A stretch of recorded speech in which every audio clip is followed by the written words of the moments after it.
Hey loves, welcome back to the channel. Today I'm showing you how to even out your skin tone and conceal like a pro without that cakey look. If you're all about that smooth, natural finish where your skin still looks like skin, you're in the right place. And if you're ready to really level up your makeup skills, don't miss the course I created. The link is down below. Let's get into it. To prep the skin, I'm using micellar water to gently remove any excess oil, dirt or impurities. This product is perfect for all skin types and is a staple in most makeup artists' kits because of its versatility. I'm cleansing the entire face, including the mouth area, making sure to be gentle around the delicate eye region. This step helps create a clean, fresh base for a flawless makeup application. One common issue with concealer around the eyes is it looking heavy or cakey. Here's a secret. Using a serum beforehand helps it glide on smoothly and keeps it hydrated. I apply serum under the eyes and on the cheekbones for a subtle glow. Serums are great for dehydrated skin. They hydrate without adding heaviness. Plus, they're gentle around the delicate eye area, unlike creams that can cause puffiness. Adding a serum as a prep step can give you a flawless, natural finish every time. Now it's time to prep the lips. I'm using my favourite lip balm by Laneige in Berry. It's deeply moisturising, has a lovely natural scent and adds a sheer hint of pink for a fresh look. Proper hydration is key before applying lip pencil or lipstick, as it helps create a smooth, flawless finish. For a seamless look between the face and body, it's essential that the skin on the neck flows naturally with the skin on the face. To achieve this, I love using Neutrogena's body spray, which keeps the skin looking radiant all over. I often recommend this to bridal clients because it works beautifully on all skin types, giving a fresh, glowing finish. The next step is moisturising the face. I'm using Ombre Lace Lait Creme Concentrate, a favourite among makeup artists. It's suitable for all skin types and gentle on sensitive skin. One of the best foundations for creating a sheer, natural, radiant, glowy skin finish is Face and Body by MAC. It's one of the few foundations that doesn't emphasise flakes on dry skin. It's water-based and water-resistant with a thin coverage that can be built up by layering, as I'm doing here. It's also amazing mixed into a concealer to create more coverage without a cakey finish. As the palest shade of Face and Body that I have, N1, is not pale enough for my client, I'm adding some white liquid pigment to neutralise any orange tinge left by the foundation. It's mainly around the jawline that this needs to be added, as the skin is so much paler around there and also on the neck. By doing this, I'm creating a seamless transition between the face and body. I'm simply applying a small amount to my hand or a palette, thinning it out with my fingers and patting light layers around the parts that look too dark or too orangey. As the skin on my client's chin is darker than the rest of the face, you'll see that the white pigment is looking too ashy now. I'll show you how to fix this at around 6 minutes 32 seconds. Moving on to colour correcting, I'm using this amazing little palette by MAC, which contains colour correctors as well as concealers. This little beauty will even out every different shade on the face. First off, I'm choosing the palest, pinkest shade to brighten up any darkness or dull skin around the eye area. Starting on the inner corner of the eye, using a fluffy brush with a tiny amount of the product and a light-handed application, you can see how it glides on, as the skin has been nicely prepped with the serum earlier.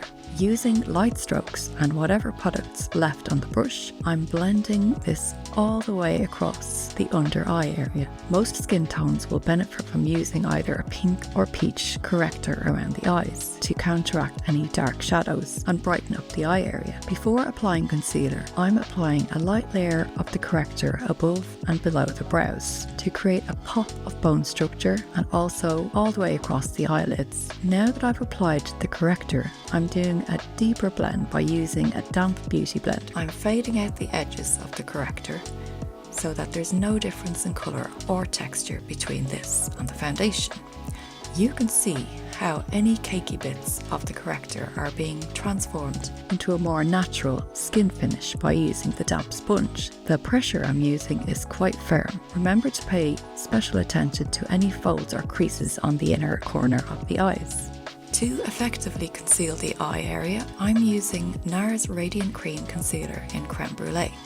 This shade is slightly greyish pink with a cream undertone, which is perfect for keeping this shade of skin looking fresh and natural. There's no yellow in this shade, making it ideal for my model. It's a liquid concealer but provides good coverage with a smooth, radiant finish. I always recommend prepping the skin with a serum beforehand, especially when using richly pigmented products like this, as they can sometimes look dry or cakey if not used in the right way. You might wonder why I'm using a colour corrector along with this concealer. The reason is that they serve different purposes. The corrector helps neutralise discoloration without adding weight, while the concealer provides coverage. Using both means I need less product overall, which reduces caking. Interestingly, this concealer shade is a near perfect match for much of my client's face. I use it not only to completely conceal any redness or high colouring on the cheeks, but also as an eyeshadow base on the eyelids. Additionally, I lightly apply it around the top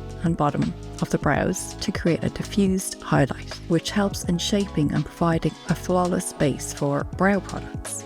Not all of the pink skin on the face is the same colour, which is why we sometimes have to use different shades of concealer. As you can see, the shades that we have used from the rest of the face are too pale for the stronger, higher colouring around my client's chin area. So the best thing to do here is to buff away any product that looks ashy, expose the skin's natural colour, then using a shade that's darker than any other shade I have used so far. This one is NW20. This will work perfectly on this skin colour.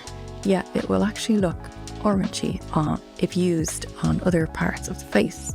It's actually quite nice to use on the cheeks as a peachy bronze blush colour. So I'm completely covering this whole area with a warmer shade. Then as the skin naturally fades to a paler skin tone, I will buff in a paler shade of concealer, so there is no line between dark and light products. The paler shade I'm using on the surrounding area is the NARS concealer that I was using around the cheek area previously. Now, instead of using the brush, which is great for smaller areas, I'm going to apply very thin layers of the NARS concealer with a slightly damp beauty blender. First, I'll put some concealer on my hand and then gently thin it out with a sponge, making it easier to target large areas of the face. I'll focus on areas where I see pinkness or discoloration, lightly dabbing the concealer onto the spots to tone them down. Afterwards, I'll do a light overall blend across the rest of the face to ensure there's no visible product or cakiness, especially along the jawline. The goal is to achieve a seamless, natural finish. This palette is one of the most beautiful powders to use, especially for those who don't like the look of powder, because sometimes powders can look too flat or too dry. I love how this powder removes the wet, oily appearance on the skin and instead gives the skin a beautiful, radiant, skin-like glow without the dullness that many powders can create. Since this palette comes in 3 shades, it's very versatile. The darker shades are great as blushers or bronzers, and they also work beautifully as eyeshadows for a soft, diffused, radiant look.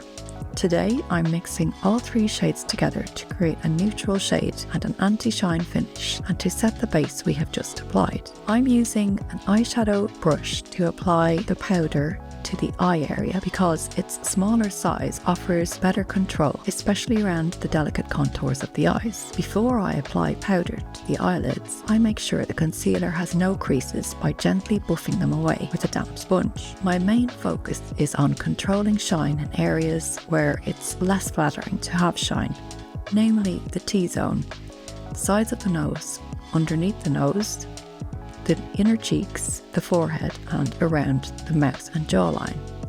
I'm using a brush for more precision, targeting those areas to achieve a natural matte finish while keeping the skin looking fresh and luminous all over.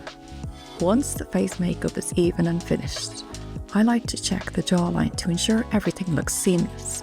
I've noticed some pink tones on the neck that clash with the flawless base we've just created on the face. To correct this, I'm going back to the same concealer I used earlier, NARS Radiant Cream Concealer in Creme Brulee. I'm applying a small amount onto my hand and then spreading it out with my fingers, because honestly, fingers are one of best tools in makeup. Using gentle patting motions, I'm applying the concealer along the jawline and slightly below, blending everything together to achieve a smooth, natural transition between face and neck. This NARS powder is great for naturally smoothing out large pores and creating a refined finish. I use it selectively on areas that need extra smoothness, like the sides of the nose, under the eyes, the inside of the cheek area, around the mouth, the forehead, as well as around the brows. Using a soft brush, I gently apply it to these spots using pressing motions. This helps to set the concealer and achieve a gorgeous polished finish. And just like that, your base looks flawless and natural. That's it for Flawless Concealer. Hope you enjoyed it. Like, subscribe and hit the link below if you're ready to take your skills to the next level. See you next time.